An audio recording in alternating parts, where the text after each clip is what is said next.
కర్నూలు జిల్లా ఆళ్లగడ్డ ఎమ్మెల్యే మంత్రి అఖిలప్రియ పార్టీ మారుతున్నట్లు వార్తలు వస్తున్నాయి. ఆమె వర్గీయులు అనుచరుల ఇళ్లలో పోలీసులు తనిఖీలు చేపట్టడంపై ఆమె తీవ్ర ఆగ్రహంతో ఉన్నట్లు తెలుస్తోంది. పోలీసుల తీరుపై సీరియస్ అయిన ఆమె తన రక్షణ కోసం ఏర్పాటు చేసిన గన్మెన్లను వెనక్కి పంపించడంతో పాటు ఇక నుంచి తనకు పోలీసు రక్షణ అవసరం లేదంటూ నిరసనకు కూడా దిగారు. దీంతో ఆళ్లగడ్డలో ఉద్రిక్త పరిస్థితులు నెలకొన్నాయి. 2 రోజుల క్రితం అర్ధరాత్రి పోలీసులు వివిధ పార్టీలకు చెందిన ద్వితీయ శ్రేణి నాయకులు కార్యకర్తల ఇళ్లలో తనిఖీలు చేపట్టారు. అయితే ఈ తనిఖీలు మంత్రి అఖిలప్రియకు అత్యంత సన్నిహితంగా ఉండే నాయకుల ఇళ్లలో కూడా జరిగాయి. దీంతో అఖిలప్రియ స్థానిక పోలీసులకు ఈ వ్యవహారంపై ప్రశ్నించగా ఉన్నతాధికారుల ఆదేశాలతోనే ఈ ఆకస్మిక తనిఖీ చేపట్టినట్లు తెలిపారు. దీంతో ఆగ్రహించి పోలీస్ సెక్యూరిటీని ఉపసంహరించుకుని నిరసన తెలిపారు. ఇక ఈసారి అఖిల కుటుంబానికి ఒక్క సీటు మాత్రమే టీడీపీ ఇచ్చే అవకాశం ఉందని వార్తలు వస్తున్నాయి. ఆళ్లగడ్డ నుంచి పోటీ చేయాలని ఏవి సుబ్బారెడ్డి భావిస్తున్నాడు. దీంతో అఖిల కుటుంబానికి నంద్యాల మాత్రమే దక్కే అవకాశాలు ఉన్నాయి. దీంతో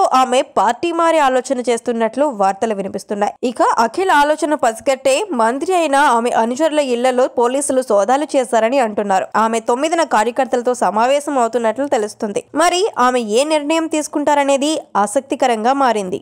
మరిన్ని అప్డేట్స్ కోసం మా కాయ్ టీవీని సబ్స్క్రైబ్ చేసుకోండి. మా వీడియో కనుక మీకు నచ్చినట్లయితే లైక్ చేయండి, షేర్ చేయండి. మీ విలువైన అభిప్రాయాలను కామెంట్ బాక్స్లో తెలియజేయండి.